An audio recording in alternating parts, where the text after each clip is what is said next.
Hello, hello, beautiful people of the internet. Welcome back to Knit Desserts. I'm Tara. I'm a knitter and crafter in southern Wisconsin, and I would like to talk mostly about some spinning updates today. So I had meant to, I actually recorded an episode right around Memorial Day, and I had a dessert all prepared. It was a rhubarb bar using rhubarb from my own garden, but then life got in the way, and after a few days, it felt like that episode was too irrelevant to edit even, so I'm just starting over. I'll still put the Rhubarb Bars recipe in the description, but today my dessert is a frozen grape. These are just super simple, easy, refreshing. So you just rinse your grapes, put them in the freezer, and then they're like little slushies, and they keep you cool when it's hot outside like it is right now. So I turned off my fan so that the sound quality would be a little better, but I will be turning it on as soon as I am done recording. Cheers! Let's quickly talk about what I'm wearing. This vest is the Rota Sleeveless top, I think, by Irene. And it has this cute little cable crossover on the side that goes into the ribbing. It's a nice like lace design. This is knit in a worsted weight cotton. Mine is in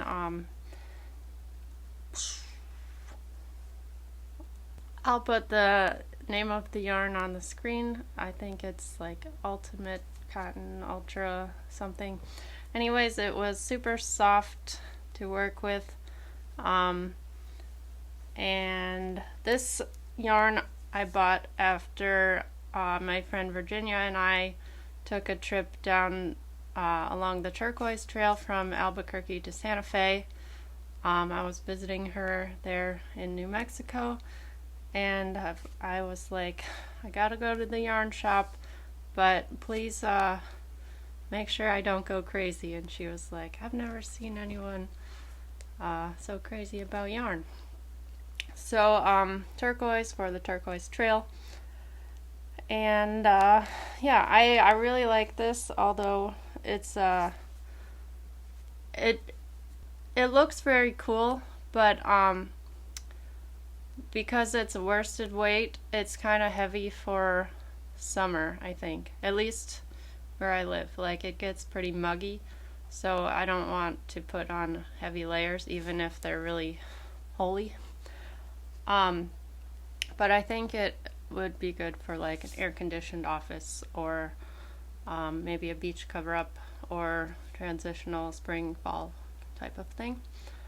The pattern was super clear and easy to follow. The only thing was so you start with the back cast on and then you pick up stitches for the front, and it didn't say the direction of picking up the stitches, and I'm not sure if that's common in this type of construction that you just know that, but reading ahead like which direction the short rows were going, I figured out which way to pick up the stitches, and I put that in my Ravelry project notes, which will be linked below.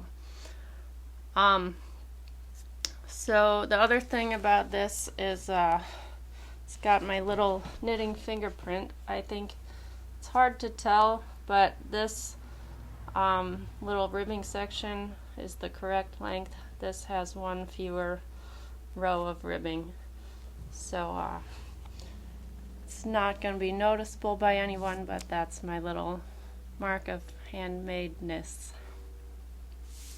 So highly recommend this pattern, and I think I would totally use this stitch pattern again for like a bag or something, or maybe a DK weight vest of the same design. But yeah, I'm gonna take that off now and hopefully not sweat too much. Alright, spinning updates. These have been sitting around finished for a while now, but you haven't seen them, so that's why we're all here. The first one I have is this beautiful 2 skeins, each about 50 grams of Cworth wool. This was a wool that I bought at the Wisconsin Sheep and Wool Festival 2 years ago. And I spun it on a drop spindle. I spun it on a Turkish spindle, which I will show the Turkish spindle on something else later. And then I plied it on my drop whorl spindle. So I spun it quite thin, and then I started to do a 2-ply, but it was pretty thin, so I decided to do a 3-ply, and it became approximately a worsted weight. I'm super happy with it. I think also the 3 plies makes it, sorry, there's a UPS truck outside. As I was saying, the 3 plies really evened out the spinning inconsistencies of like the thick and thinness, so I think it came out very even. But it did, I'm not very good at estimating my amount of twist, especially on a drop spindle, so it does have some bias in there. And I soaked it and snapped it, and yeah, it's just a little twisted, but I don't know if it's overspun or underspun or overplied, and I don't really care because this is not going to be like a beautiful garment. I'm going to make something probably utilitarian, like an oven mitt or a trivet or something like that. But I really love the color and the heathering. Like this, like little bit of green gives it a lot of dimension, and it looks like mermaid scales. So that is my Cworth. As far as the softness, like I feel like maybe I could make a hat. I think mittens or socks would be fine. I don't think I would want this as like next to my neck, but it's not super itchy.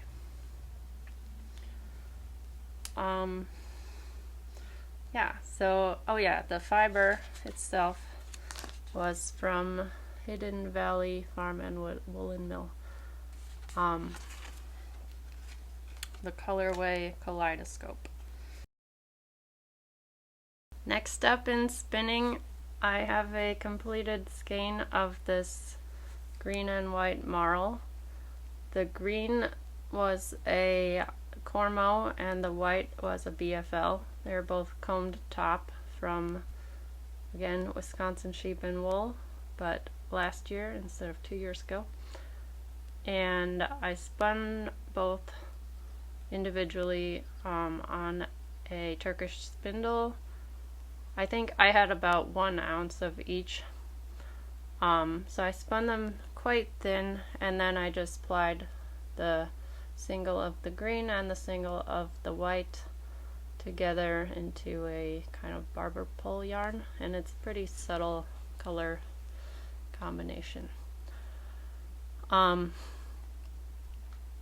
the Cormo was amazing. It was so velvety soft, felt like no itch at all, very like smooth feeling. And then the BFL was just felt a little more frizzy, like it was still soft, but it just had that little more toothiness, a little more wild or rustic. But combined, it's definitely next to skin soft in my opinion, and it turned out to be about a fingering weight. At times maybe heavy to a little thick and thin, varying between heavy and light fingering weight. So this one I actually knit with.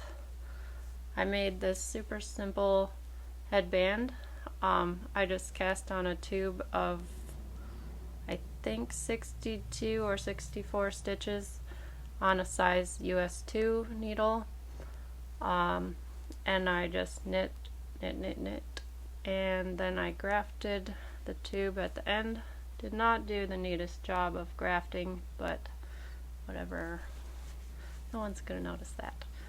I think the circumference is about 20 inches, and so I think having just one layer for a headband like this would be a little insubstantial, so that's why I did the tube. Also, then it was super easy to knit in the round stockinette.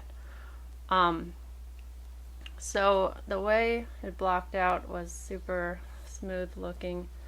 Like, yeah, you can tell it's not like a commercially consistent spin, but I think it is good enough to wear, and I'm very proud to have a fully handmade item. So this, I think this took about 63 grams. Is that right?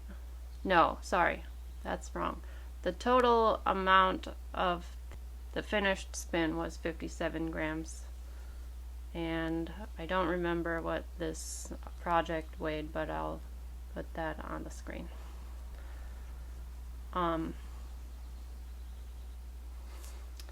So yeah, and this is a nice color combination for any season, I think. My next spinning project is currently on my Turkish spindle, and it's kind of a wacky, colorful, sparkly ball right now. I bought this as a souvenir after the eclipse. So it was April 8th, and I went to Arkansas with my boyfriend to watch the eclipse, and we were in a small town near Evening Shade, so northern Arkansas. And then we actually watched it in front of a thrift store on the side of the road, and because of my New Year's resolution to not go thrifting, I didn't even go inside the thrift store, and I was really proud of myself for being so strong. However, after the eclipse, the proprietor of the thrift store recommended that we check out Hardy, Arkansas, and there's a little downtown area with shops on the riverfront, and they were having an eclipse party. And there we were walking up and down the street, and then there was one shop that had yarn in it, and of course I couldn't resist that. I had resisted the thrift shop so hard, I had to treat myself to a little yarn. But I always like a souvenir skein. So they also had some fiber, and that's where I found this. So it's quite a interesting bat. It's got all kinds of colors, pinks and purples and yellow and green. So the fiber, well, I'll show you the bag. Hand-dyed yarn from Glory Hands. The color is Wild at Heart, and it's 3 ounces of Corriedale merino and mixed fibers. So it's mostly wool, and then there are these like mixed in random things. So I think this blue is some kind of silk, and then there were a bunch of like random like bits of cut up yarn pieces and thread, and a little bit of sparkle in there. And I left the sparkle and the like some of the miscellaneous chunks, but I actually took out a lot of these pieces of thread because they didn't seem to be adding anything, in my opinion. So my challenge to myself with this is to try and spin a little bit thicker, because I'm going to knit with it as a single ply instead of plying it together and getting the colors all muddy. I'll just leave it as one ply. And so that's been kind of tough to be consistent with. In my other spinning experiences, I feel like I kind of can reach the limit of how thin I can go, and that's how I know I'm being consistent. Like, how thin can you go before you're kind of breaking and dropping the spindle? But so I'm trying to spin a little bit thicker, and sometimes I'm successful, but there are times when I get a little bit too thin, which is okay. This is a very artsy yarn. It's not like it's not gonna be a sweater. I don't know. I might do something like intarsia with this. We'll see. So yeah, and I'm also trying not to overspin, because as a single ply, I don't want it to bias and twist too much in the knitted fabric. So yeah, I think like it really depends on like what chunk I pull out. Some are very smooth and the fibers are aligned, and then some places are just much more like messy looking, so it's a little bit harder to draft certain parts. But it's been a fun challenge, and it's been really exciting to watch how the different colors play and interact. So yeah, if you have ever knit something with like really wild colors, let me know what you would make with some kind of yarn like this. Alright, I have one final spinning project to share today, and it's actually kind of 6 projects in one. So I bought this pack of an international breed sampler at the Madison Knitters Guild Knit-In the first weekend in June, and it came with 6 breeds. It came with 6 breeds. They had 4 different sample packs. There were 2 British breed samplers and 2 international samplers. So this one has, I think, 1 or 2 British breeds and then some other miscellaneous ones. It came with a little page with a blurb about each breed and where it's from. But I think they basically took it from Wikipedia, or so you could find it the same information easily online. So this breed I've never heard of, Lonk. So that's the first one I spun. I think this one is a British breed, and it's very rustic. It had a lot of these little like maybe it's Kemp, I'm not sure exactly, all the different terminology between Kemp and guard hairs and stuff like that, but it did have like coarser short hairs mixed in with the fiber, and I pulled out a lot of those as I spun, like this kind of thing. And it's mostly white, but there are some like black fibers in here, so it gives it a little more gray overtone. And I chose Lonk first because my boyfriend is named Lon, and so I thought this was hilarious, and I've been calling him Lonk all the time. I didn't see this breed in the book of sheep breeds. It's the field, not the field guide.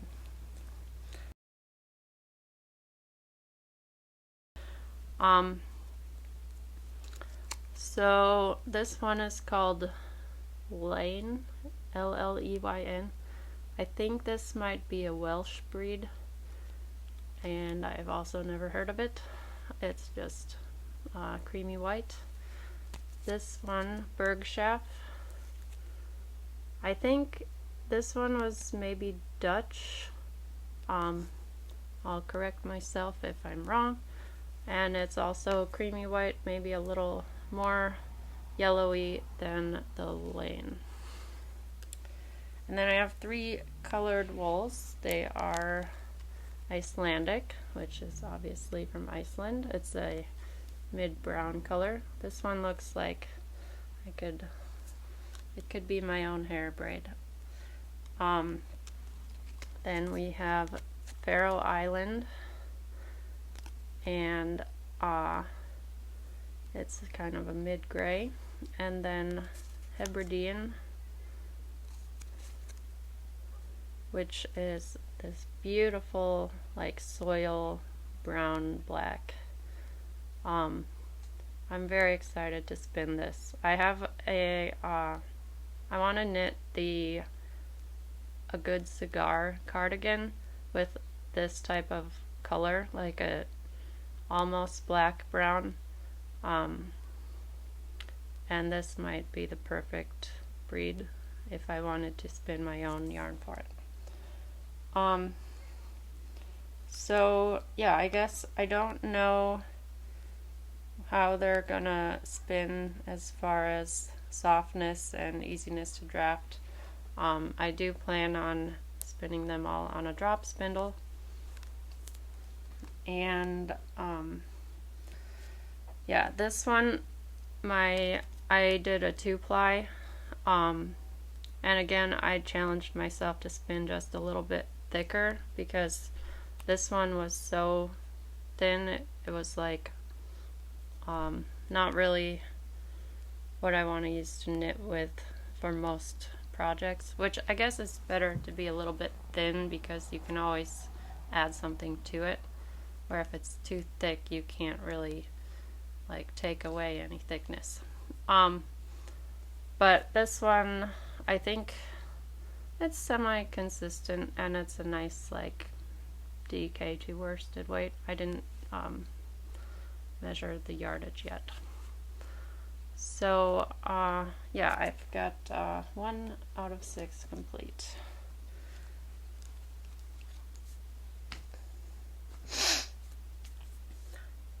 I'm really excited. I signed up for a class at Wisconsin Sheep and Wool this upcoming September.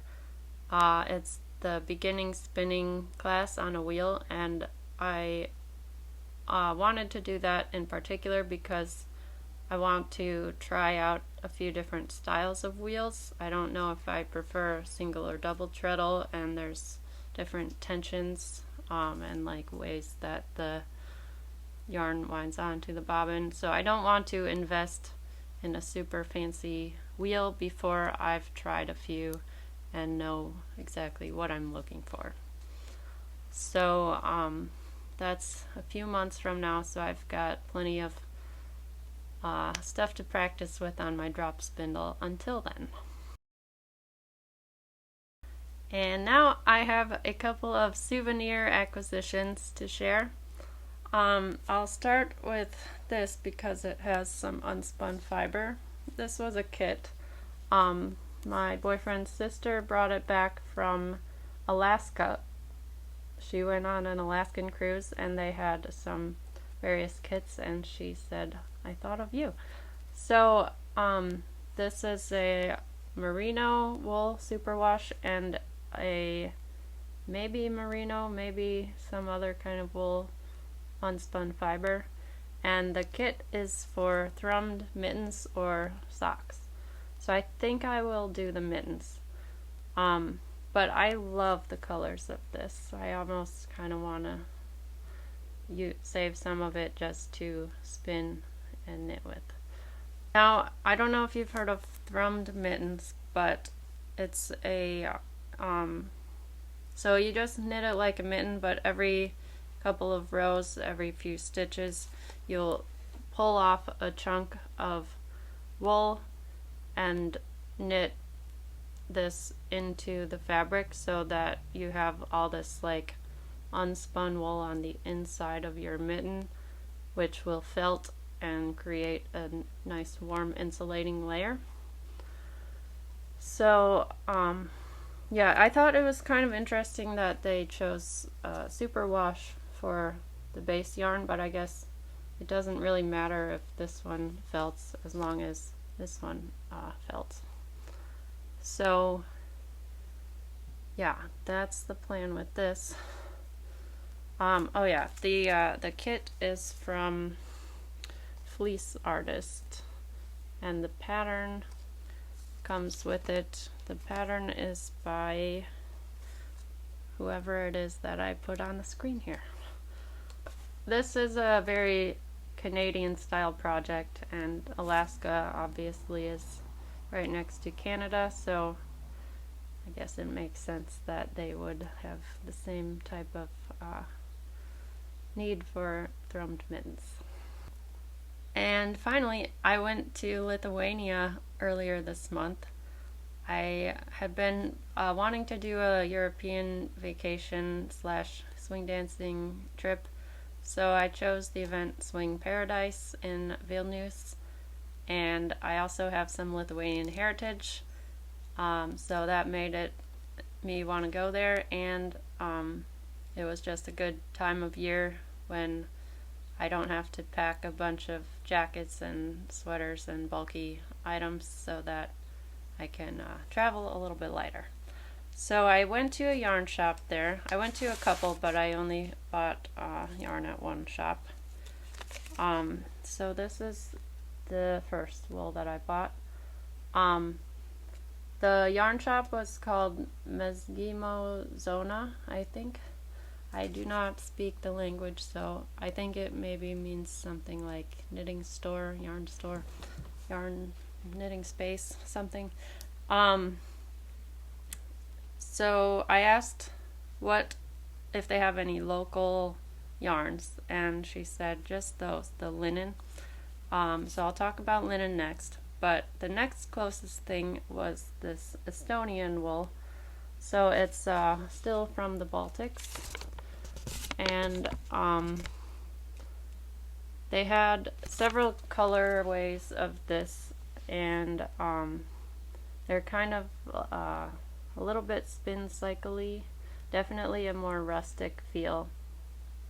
I think this is approximately a sport weight or DK weight, and this is like 230 gram skein, so a lot of yardage for a very low price.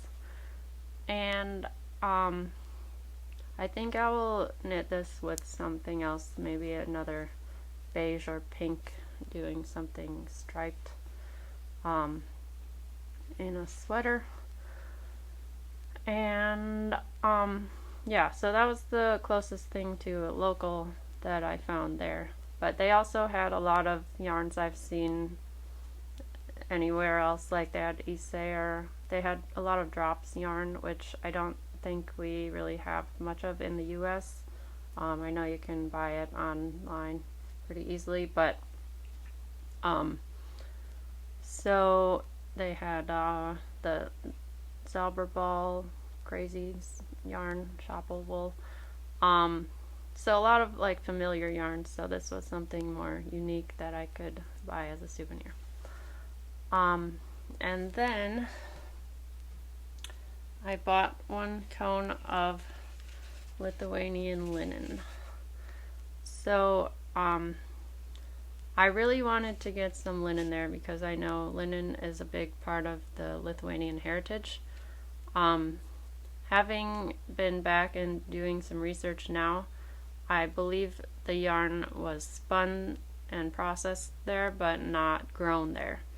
I think I read that prior to Lithuania joining the European Union, they got government subsidies for growing flax, and I think since 2010 they have not had those subsidies, and so nobody really grows flax for linen anymore there.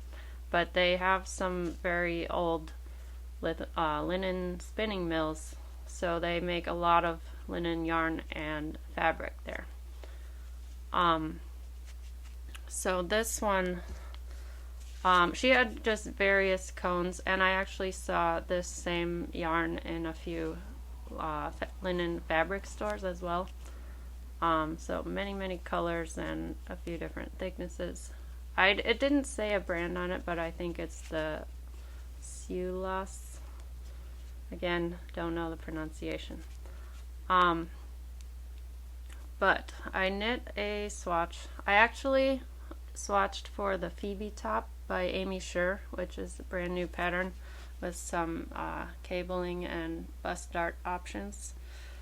And this yarn was just a little too see-through at that gauge, so I then knit just a plain stockinette swatch on a US 2, and it's still just slightly sheer, but I think that will be good for a tank top. So I think I'll do something more simple stockinette with this. So in the yarn shop there were several samples showing off different yarns, and she had a few tops knit with this linen, and one of them was so beautiful. I'll put a picture. I asked, what is this pattern? And she said, oh, I just made it up out of my head. And I was like, wow, that's really cool.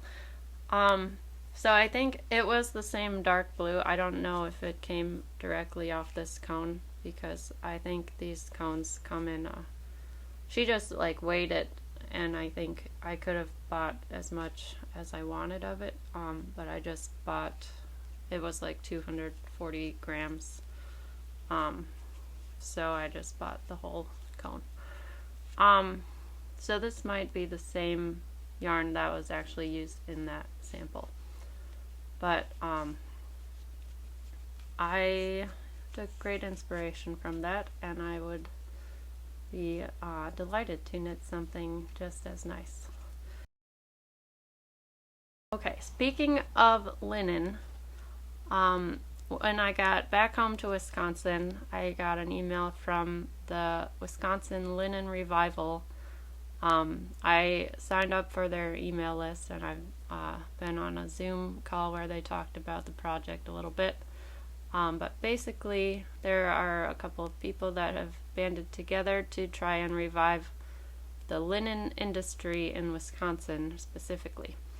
So they have, this year is the first year that they're doing test plots, just trying to get a base of seeds and determine what variety grows best in this climate, and like what variety grows like nice, tall and straight, doesn't flop over, can grow in a wet or a dry year, and we just don't have like the inventory of seeds to grow linen. So that's the first step. So I went to a field day they had a couple of weekends ago, where they showed off one of their test plots, and they had 5 rows of linen, maybe, or flax plants, maybe about 50 feet in each row. And the first row was some flax seed that's typically grown for seeds, and they got it at a really cheap price. So it's, I think that one's like 50 cents per pound or something of seeds, and it's not typically grown for fiber, so it has more branching tendencies, but it's cheaper, and they wanted to experiment. What if we plant it really densely? Will that help it grow straighter? The results of this test plot appear that it does not grow taller, it just grows more densely. So that was one experiment, and then they had 3 rows of this more expensive, maybe $12 a pound. I think it's Belgian seed, which Belgium is probably the foremost grower of flax for linen. But we just don't have like the seed inventory here, and I think it's a proprietary variety. I'm not sure how those things, legal things work, but so they planted 3 rows of that just to test different scattering planting methods, and then they'll test different harvest methods. So just like using very easily available, like they used a lawn, like a fertilizer spreader to spread the seeds, and to see like can we use some basic, easily available, cheap equipment, or do we need to invest in more specialized equipment for various tasks of sowing and harvesting. And then yeah, I don't know, I don't remember all of the different harvesting equipment options, but they'll be testing a few different methods. And then there was a 5th row which had, I think, maybe like 50 different varieties of seeds from some seed banks in the US. I think different university programs supply them, and so they planted all these like maybe 2-foot areas for each of those 50 varieties, and they're going to see which ones perform the best, grow the tallest and straightest. I asked about cross-pollination because I know I've grown pumpkins in the past, and the seeds from pumpkins will be pollinated by like whatever other pumpkins are nearby it. So the variety of the seed from the pumpkin you grew, if you plant it the next year, could be totally different. Could be a warty pumpkin, could be green instead of orange. So I asked about some, like how much cross-pollination there is, and they say it happens a little bit, but it doesn't spread very far. So like the row with the 50 varieties, they might get a little bit of cross-pollination between the 2 neighboring varieties, but not from like the row beyond the, like not from the first row. So yeah, I guess they're just building the seed bank and getting more inventory for more testing, and then in the fall or maybe late summer there are going to be a few hand processing of flax into linen workshops, and I am so ready. I saw that Engineering Knits did a whole craftsmith series on growing her own linen and processing it and weaving it, and it's so laborious, but it's something I've been wanting to try, so I'm excited when those come up. So if you're anywhere in Wisconsin, I think the workshops will probably be around Madison, but you can sign up for the Wisconsin Linen emails. They're not very frequent, like less than once a month maybe, and yeah, get some details, and maybe I'll see you there. So yeah, link for that will be in the description.